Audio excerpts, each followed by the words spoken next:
Les cuisines de quartier, c'est le fruit de 10 années de projets et de recherche sur l'accès à une alimentation de qualité pour tous. De tous ces projets, nous avons tiré des constats, des réflexions et des enseignements.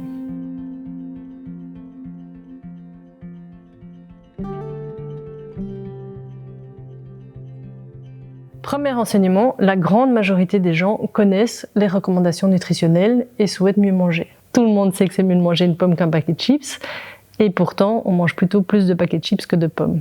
Pourquoi ? Parce que c'est vraiment très difficile de changer son alimentation au quotidien.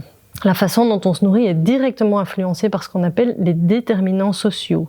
C'est notre histoire personnelle, notre culture, le groupe social auquel on appartient, le quartier dans lequel on vit, notre âge, notre état de santé, notre budget. Donc il ne suffit pas de répéter les recommandations nutritionnelles et durables en boucle. Ça peut même être contre-productif et stigmatisant. Ce qu'il faut, c'est trouver des leviers qui aident à activer le changement.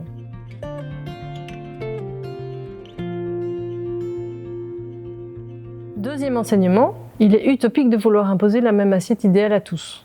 Ce serait même triste, vraiment dommage, de perdre l'immense richesse culinaire d'une ville multiculturelle comme Bruxelles.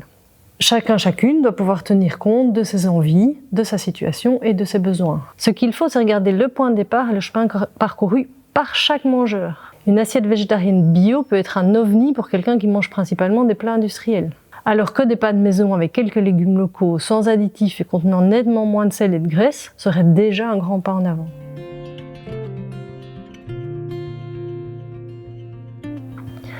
Troisième constat important, enfin, les déterminants alimentaires sont très nombreux, mais pour beaucoup, le frein du prix reste vraiment central.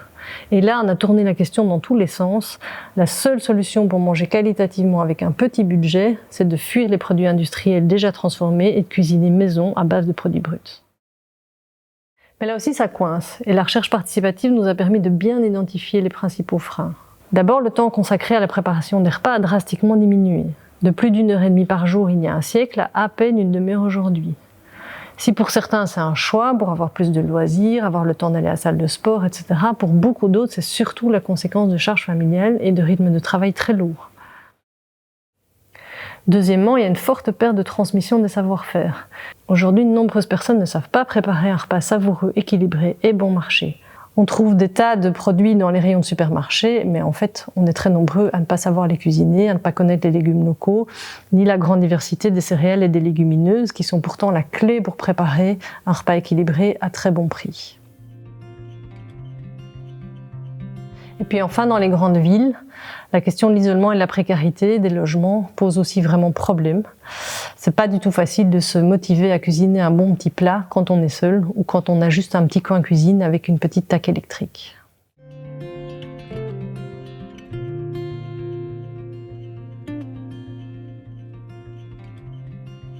Alors ça fait beaucoup de freins tout ça, mais en fait évidemment on a aussi identifié plein de points positifs et des leviers. Dès qu'on organise une activité cuisine, on s'amuse énormément et on mange divinement bien. On remarque aussi que des groupes de citoyens sont très ingénieux pour s'approvisionner à super bon prix. Et c'est finalement en mixant tous ces ingrédients, toutes ces idées, tous ces constats qu'est née l'idée centrale des cuisines. Rassembler nos connaissances, nos savoir-faire et nos énergies dans des espaces agréables et bien équipés pour préparer des repas bons, sains, pas chers, en grande quantité, pour le quotidien et pour toute la famille.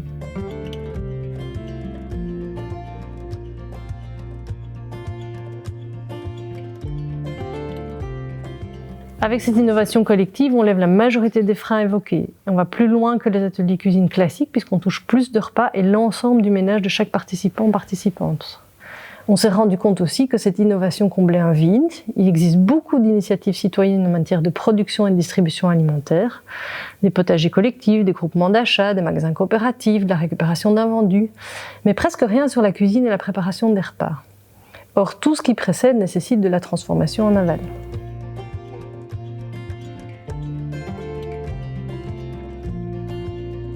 Alors, pour conclure, que retenir de tout ça ? Les cuisines de quartier sont ouvertes à toutes et tous, visent à créer un large mouvement de citoyens qui s'organisent collectivement pour préparer des repas pour le quotidien. Elles offrent du soutien mais n'imposent rien.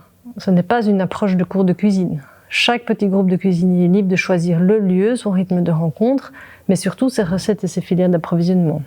C'est l'organisation collective, le partage des savoir-faire et l'inspiration entre groupes qui permettent de se rapprocher de l'objectif d'une alimentation de qualité pour tous.